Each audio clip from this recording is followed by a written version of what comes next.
How to send BNB to another Binance account.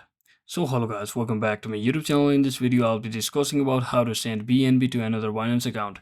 So first thing, just open up your BNB or Binance application, and once you're inside your Binance application, make sure you're currently logged into your account.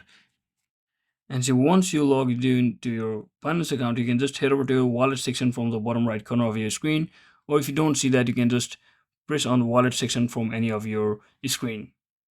And once you tap on that, you should head over to your sports section or funding section depending upon where your balance is or where your BNB tokens are stored. And once you locate your BNB, you can just tap on this withdraw button from the bottom of your screen.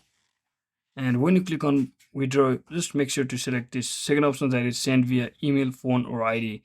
So you can just tap on that, and once you tap on that, you can just basically send with the respective Binance ID to the person that you want to send, and with the withdrawal amount of certain BNB. So you can also additionally add a note for the recipient, and after you fill out all of the details, you can simply click on send to successfully send BNB to another Binance account.